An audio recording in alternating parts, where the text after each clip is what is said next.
We're not paying. Sue me. She thought I'd back down. Oh, honey, you just lit a fire. Stick around to see how I made her eat those words. And her wallet. I was working 40 hours a week programming at my main job, but I did occasional small projects in the evenings and on weekends for other clients. At one point, I was referred to a large company that runs major stadiums and event venues around the country. I'll just call the company Mark I for the sake of the story. This manager at Mark I said they wanted a simple administration database and user interface for employee timekeeping. Apparently, the old system they had was not working for them. I got details of what they wanted and drafted a set of specifications. I told them I could write the system for $2,000, flat rate. They agreed. I immediately went to work and churned out a database and UI for the system with full documentation in about 2 weeks. Then I scheduled an in-person meeting to show them. Now, when I showed up at the meeting, someone representing the security department was there. He asked me about installing some additional features, and I told him, sure, I can do that. So I went back, wrote up a change request, and incorporated the additional features into the program. I scheduled another meeting with Mark I for a couple of days later. When I got to that meeting, I noticed the audience had grown. There were 2 extra people from the finance department. They asked, can you add feature X, feature Y, and feature Z? I said, sure, no problem. So I left, wrote up a change request, and added the features. A few days later, I met with them again. Imagine my surprise when the audience size had grown and the new attendees asked for more features. This went on for about 5 more rounds, and I was getting frustrated that what was originally a 2-week project was now taking months. And I wouldn't be paid until I delivered, and they accepted the final product. But I chugged along, implementing all their change requests. But one day, the Mark I manager called me. She gave me a list of a dozen new features they wanted, some of which would require a complete redesign of the core database and an overhaul of the UI. I'd had enough, so I told her, this is a complete overhaul. I'll have to redesign and rebuild this from the ground up.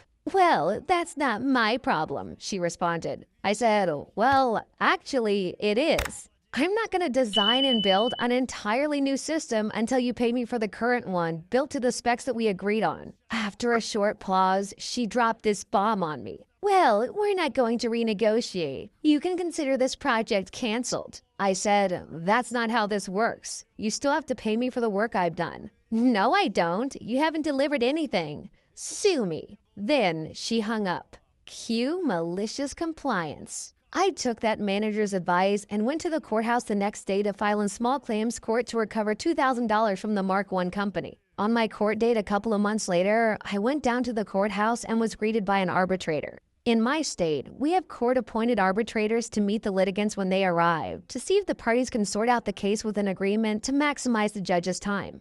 The arbitrator asked me, is there anything you would agree to resolve this immediately? I thought about it and said, if they pay me 90%, so $1,800, right now I'll drop the suit. He then went to a side room where the Mark I manager and the corporate lawyer were hanging out. I heard the manager screaming that they would either pay everything or pay zero. The arbitrator came to me with the news, and I told him, yeah, I heard, and I'm happy to take the full amount. He laughed and said, no, they want to go to trial. Fast forward a couple of months, and we're standing in front of the judge. I'm at my table by myself, and the Mark I manager and lawyer are standing at the opposite table. The judge asked the manager to tell her side of the story first. She went into a very long speech about the project and corporate America and apple pie and thermonuclear weapons, and honestly, I have no idea because I stopped listening about 28 minutes ago. She talked nonstop for at least 30 minutes. Then the judge asked me for my story. Now, I wasn't maliciously ignoring the manager's long-winded tale of political intrigue and patriotism. I was actually formulating a strategy. I thought to myself that this judge probably has people who like to give long, drawn-out speeches in front of him every day, all day. I also thought that he might appreciate a short and sweet story that got straight to the point and didn't waste his time. So I said, Your Honor, they agreed to pay me $2,000 to design and build a software system for them. I completed the work based on the agreed-upon specs, and they decided to cancel the project after I was done. That was it. Then the judge asked me, how do I know you did the work? I had printed out the specifications, change requests, documentation, and source code the night before. I lifted a 500-page ream of paper from my table and offered it to the bailiff. I said, "Here's the code I wrote for them, Your Honor." The bailiff came to take it from me, and the judge waved him off and said, "No need. I can see it from here." The judge then asked the manager, "Is this true?" The manager looked like she was in a daze. Yes." Then I fined in favor of the plaintiff in the amount of $2,000. About a month later, Mark 1 still hadn't paid. So I called the county sheriff and explained. I sent him the court judgment documents and he said, "No problem, they'll pay." The sheriff actually called me later that day. He was on a cell phone and I could hear him talking to the Mark 1 manager. He told her to cut a check for $2,000 right now or he was going to, quote, "rip your computers off the wall and auction them off until the judgment was satisfied." I don't know if he had the authority to do that, but the sheriff seemed to have a grudge against Mark 1, and he was reveling in the opportunity to dog them out. Apparently, Mark 1 believed he did have the authority, because, long story short, the sheriff had a $2,000 check in his hand about 15 minutes later, and it was in my mailbox about a week later. Yeah, so based on my understanding, actually, yeah, that is one of the sheriff's jobs, to go to companies that won't pay up, take their stuff, and then auction it off for money. So yeah, a sheriff and a bunch of other deputies would have rolled in and literally ripped computers off the wall to sell them. Now, my guess is that he probably didn't want to do that because that sounds like a lot of work and a lot of drama. So instead, it's a lot easier to just pick up the phone and say, "Ma'am, this is the sheriff speaking." So yeah, I guess the intimidation route worked here. Our next Reddit post is from Bobber. "My boss and I had a disagreement about working from home this week. The office is in San Francisco, and I live in the East Bay, so I need to cross the Bay Bridge to get to work. We had an important presentation scheduled today. I wanted to do it virtually because there's some conference going on in San Francisco, and everything is super crowded. President Biden and Chinese President Xi are there. It's a 2-hour commute on a normal day, so I told my boss that it just might not be feasible to come in this week. My boss insisted that I come in, so I said, "Okay, but don't blame me if I get stuck in traffic." We had a pretty heated discussion about it. So today, there's a huge backup on every freeway towards the Bay Bridge because protesters have chained themselves across all 5 lanes. The bridge is completely closed. So now, my boss wants me to do the presentation virtually, but I told him I can't. I'm stuck in traffic. I can't operate my vehicle and do the presentation at the same time, so you'll have to do it without me. Something that he's not really qualified to do. Man, that's such a great reversal because your boss tried to make it your problem, but then you just turned around and made it his problem. Our next Reddit post is from Crafty Math.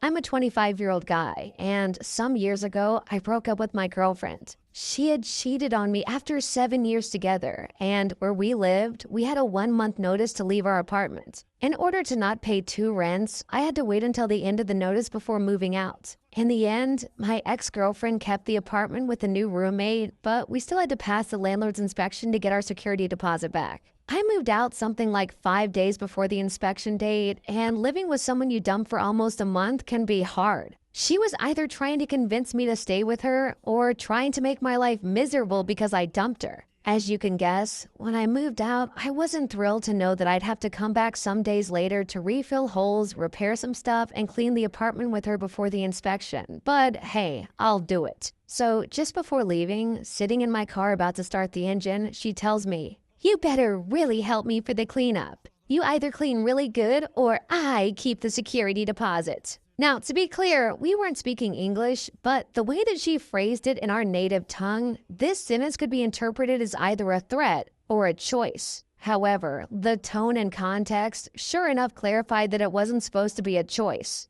Also, some context, I don't love doing chores, but I don't mind cleaning. And in the 7 years that I had been with my ex, she had never once cleaned the toilets or the bathtub because it disgusted her. So when we were together, I was always the one to clean those to compensate. And in terms of income, I was working as an IT engineer and she was a student. So the security deposit of about 800 euros split 400 each way might be a huge amount of money for her. But personally, I didn't care that much. So I simply replied, "Okay." She looked at me a bit confused, not understanding my answer. I said, "Okay, keep the deposit and do it all by yourself."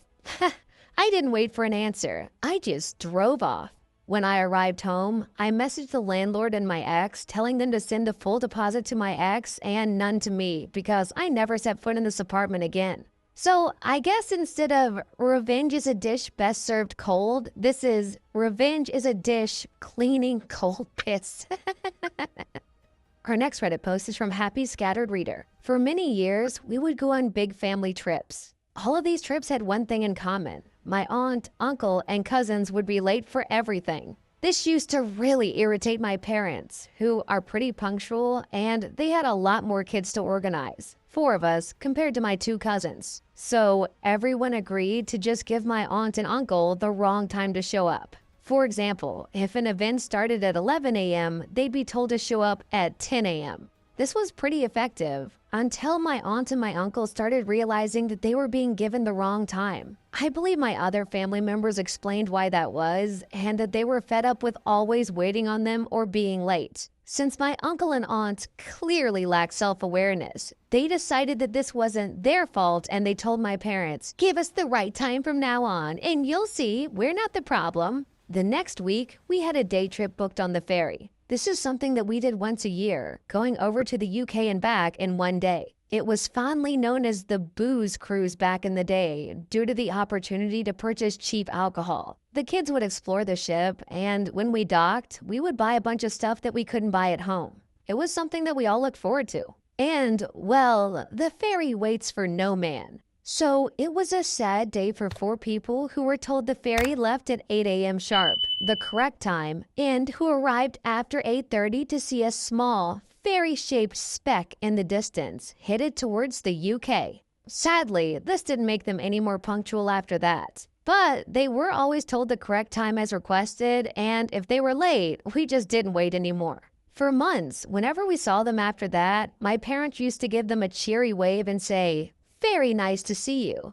Our next Reddit post is from Monty Python. I'm renting an apartment from a company, and somehow all of their renting agents are unprofessional, late, and kinda slow. I've had a plethora of issues with them throughout the past 10 months, but that's a story for another time. Since I told my landlord that I'd be moving out, they instructed their agents to find a new tenant for the apartment. The way it worked was the agent would email me with the proposed date and time, and I would confirm that I'd be in at that time. I've got a cat, so I insisted on being present during the viewings. Somehow, the agents never had keys. I think that's because the landlord's office is at the other side of the city, and they can't be bothered to drive an extra hour each time there's a viewing to pick up the keys. So they relied on me to let them in each time. Apart from a couple of unannounced show-ups, followed by passive-aggressive emails about the messy property, everything was going fine until a week ago. The agent emails me saying they've got a viewing on the 13th. I responded that I've got work that day and I won't be able to do the 13th.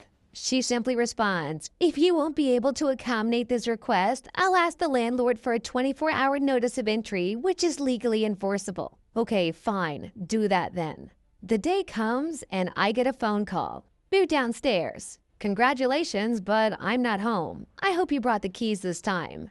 Man, I wish I could have seen her face. We went back and forth a bit, and she tried to threaten me with legal action, to which I replied that I don't object to them entering, they're just unable to enter through their own negligence, and I have nothing to do with it. Naturally, I got an email from the landlord asking me to be more cooperative next time, which was promptly ignored.